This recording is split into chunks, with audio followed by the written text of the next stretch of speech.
Os partidos, eles ganham um dinheiro, 5 bilhões, eles estão brigando por 5 bilhões para as eleições.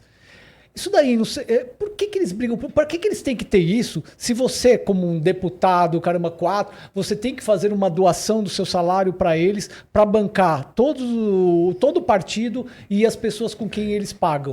Isso daí é um absurdo. Isso daí não deveria ser revertido para o povo, porque os caras brigam e sem isso daí não tem como fazer. É uma coisa um pouco complexa.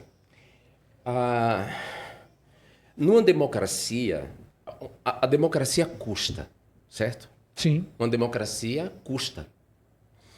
Desde você manter as instituições democráticas, todas elas, quanto os funcionários que trabalham nessa instituição.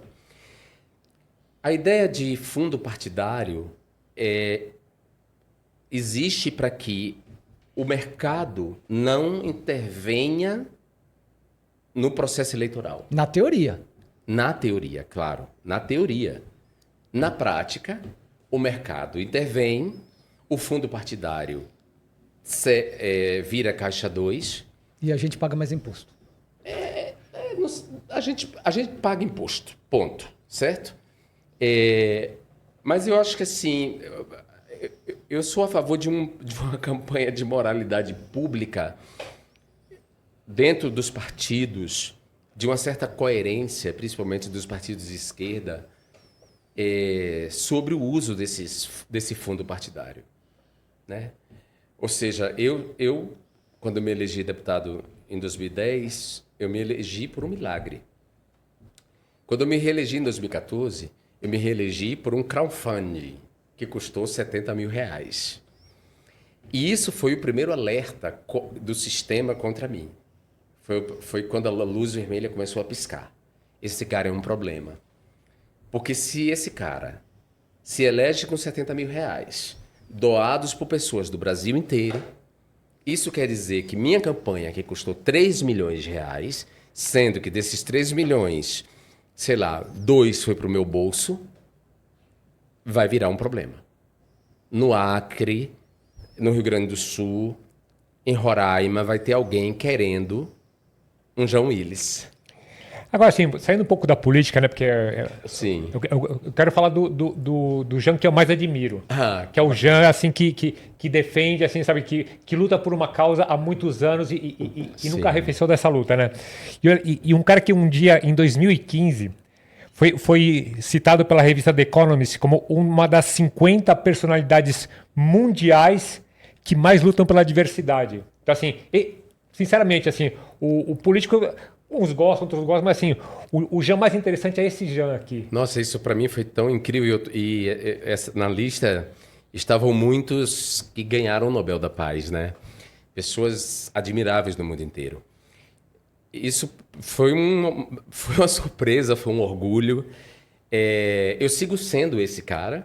Né? 50 em um mundo com 8 bilhões de pessoas, hein? Exato. Olha o tamanho da responsa. Então, isso foi em 2015. E aí, em 2016, começa a campanha que eu te falei contra mim. Então, essa campanha organizada de destruir minha imagem com desinformação, com fake news, com mentiras, tinha a ver com isso também, com o fato de eu ter alcançado um reconhecimento internacional, né? Além disso, eu era parlamentar do ParlaSul. O Mercosul tem um parlamento que se reúne em Montevidéu. E eu era membro do Mercosul.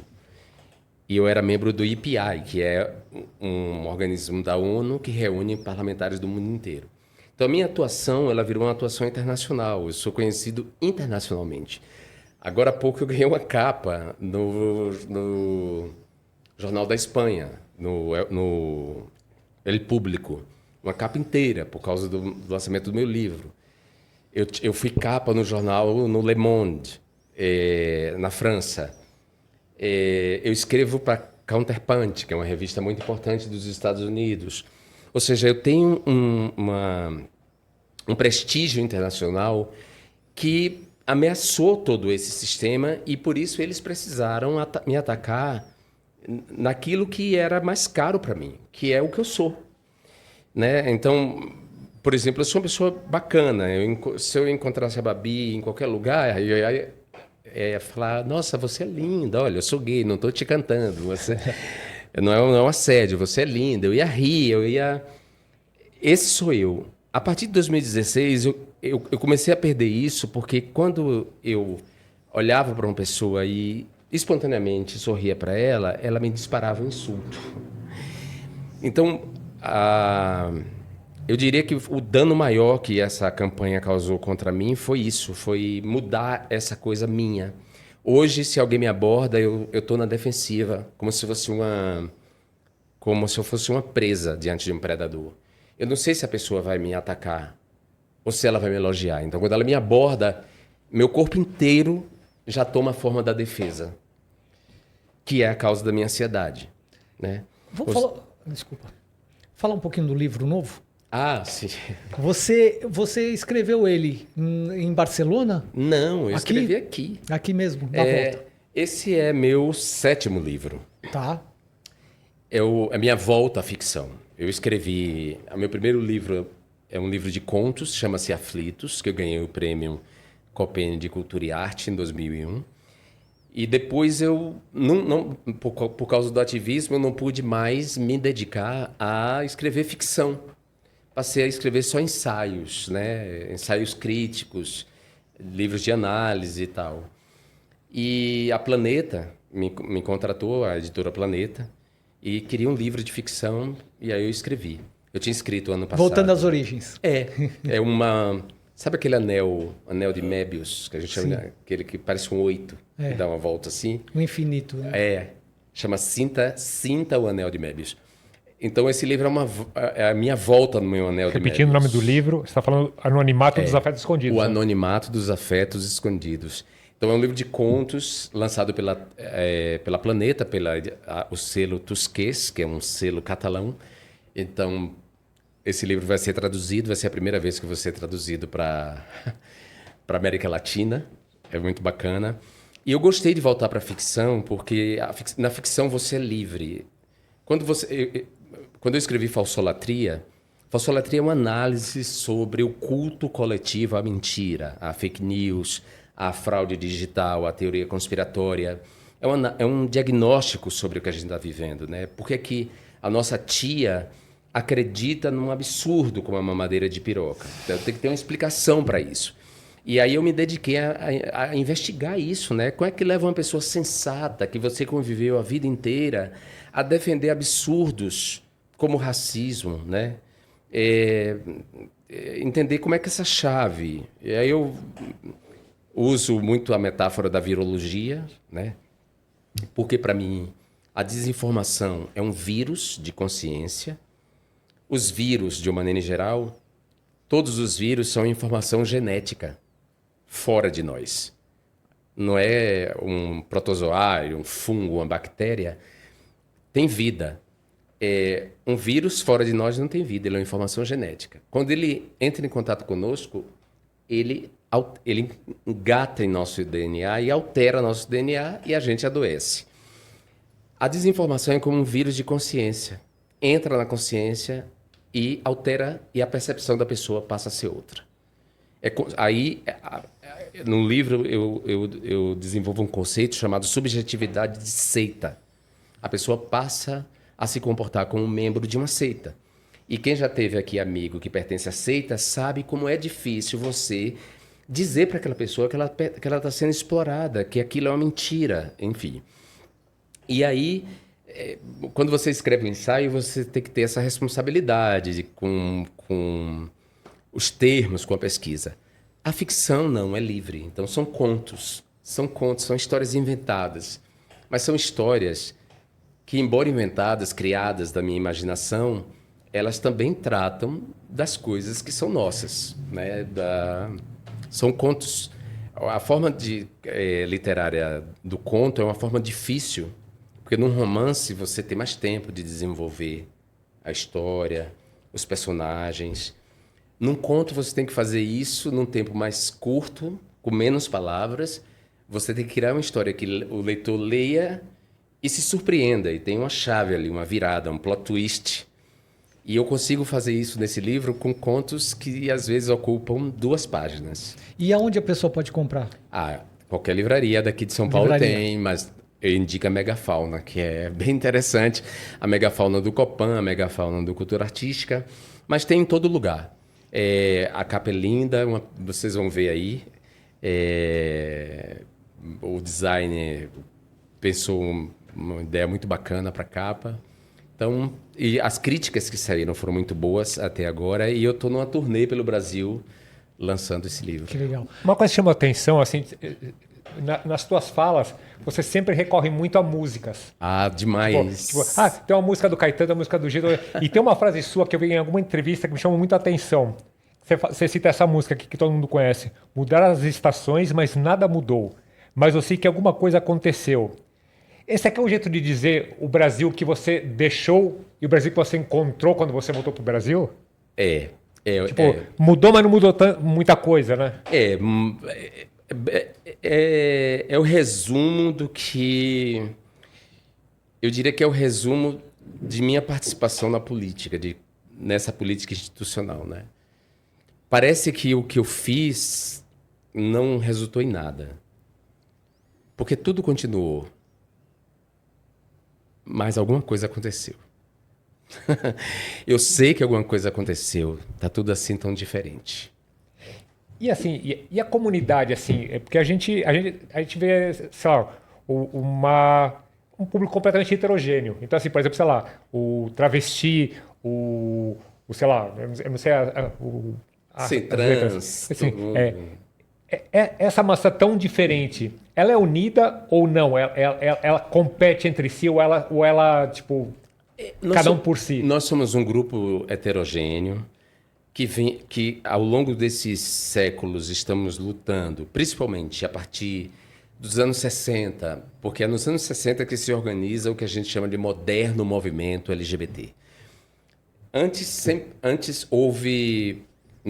gays e lésbicas engajados nessa defesa. Mas como um movimento mesmo, o marco de nascimento desse moderno movimento é a revolta de Stonewall nos Estados Unidos.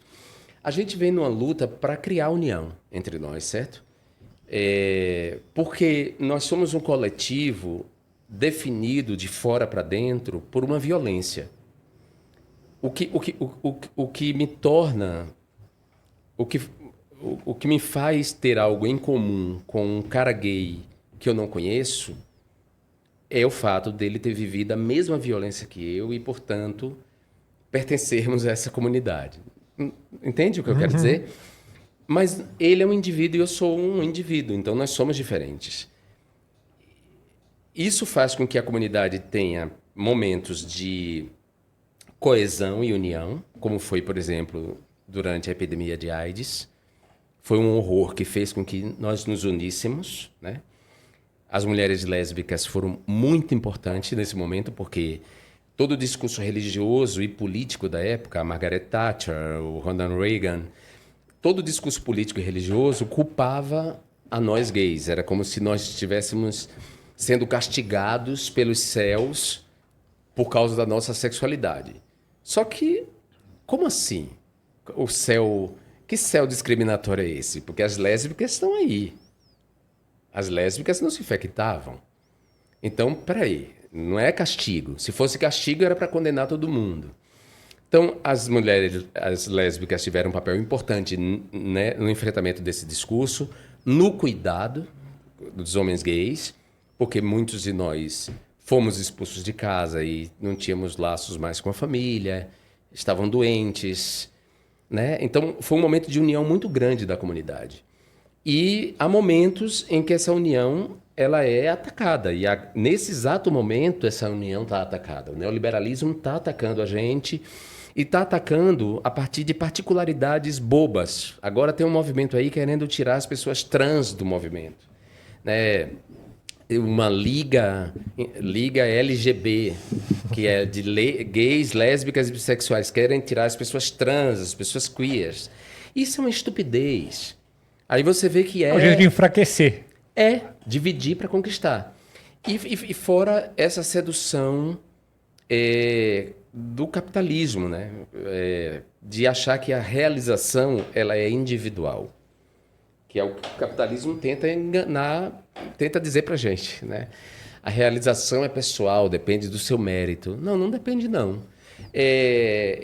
Eu sou uma pessoa inteligente, tenho habilidades especiais, mas não fosse minha mãe, que criou 7 filhos com empregada doméstica, né? De sol a sol, cuidando de mim, não fosse minhas irmãs mais velhas, que me ensinaram a tomar banho, a amarrar meu cadarço, né? Não fosse as minhas professoras, eu não estaria aqui.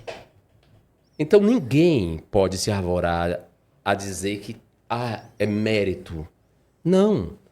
E aí o neoliberalismo é o convencimento desse mérito individual e de uma divisão da gente em átomos que não se comunicam. E isso fica muito mais fácil,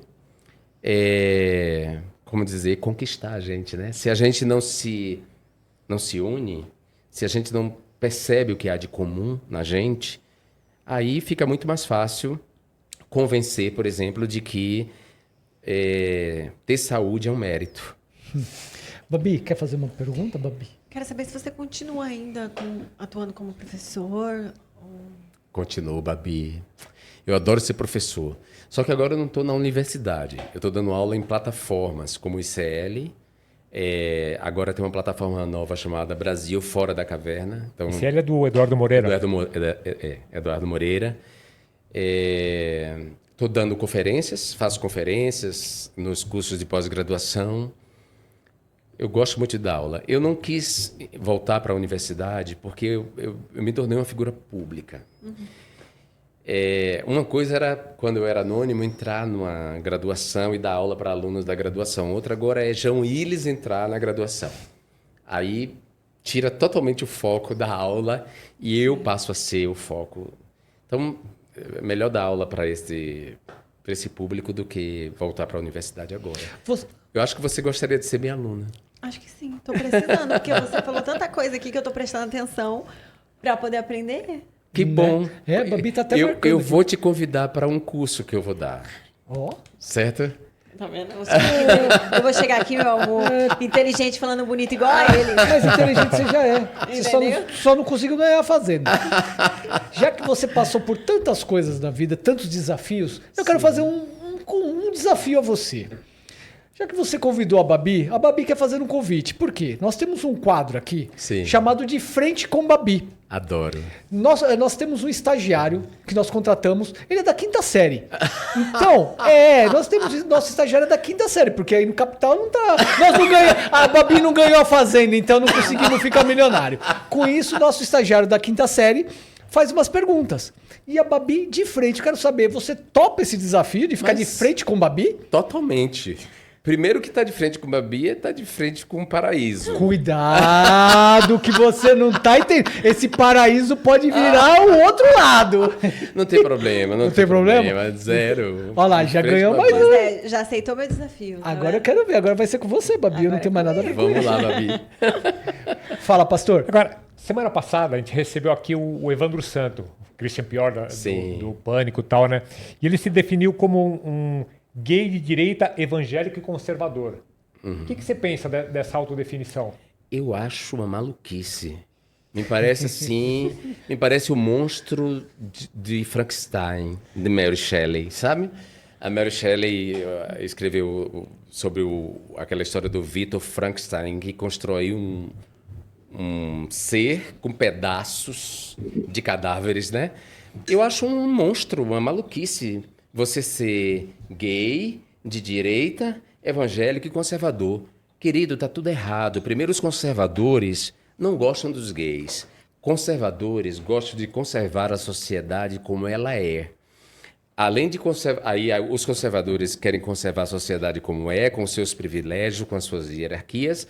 E tem os reacionários, que são os que são contrários, os que reagem às transformações da sociedade. Então, uma pessoa conservadora que se diga a favor da pílula anticoncepcional já é, desculpa, contraditória. Porque a pílula anticoncepcional veio para evitar uma gravidez indesejada e dar à mulher e ao homem o prazer do sexo pelo sexo, sem reprodução.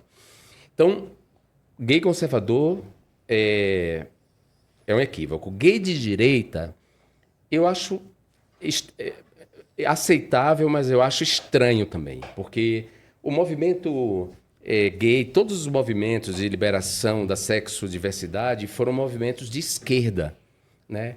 A esquerda, se você olhar pelo espelho retrovisor, é ela que vem transformando a sociedade para melhor, né? Foi a esquerda que se colocou, que criou o movimento abolicionista, que aboliu a escravidão no mundo. Foi a esquerda que criou o movimento sufragista, que garantiu às mulheres o direito ao voto. Foi a esquerda que garantiu o voto dos analfabetos quando uma elite queria só que ela votasse. Então, eu acho que o Evandro Santos, com todo respeito a ele, ele é um equivocado. Evandro precisa ler. Eu acho que não tem problema nenhum a gente se definir, se reconhecer ignorante. Eu sou ignorante em várias questões e por isso eu leio todo dia. Cada dia eu aprendo coisas novas. Cada vez que eu descubro... Eu li agora um livro da Dana Haraway, que é uma autora maravilhosa, que escreveu o Manifesto Ciborgue nos anos 80. Depois ela escreveu o Manifesto das Espécies Companheiras, sobre a relação dos humanos com os cachorros, derrubando uma tese de muito tempo, né? Uma tese que acreditava-se que a gente domesticou os cães. E, na verdade, ela, com base nas pesquisas de Lynn Margulis, que é uma evolucionista, enfim, que trabalha com a ideia de simbiose, ela conclui que, na verdade, cães e humanos domesticaram-se simultaneamente. E, portanto, nós temos em nosso DNA muito dos genes dos cães.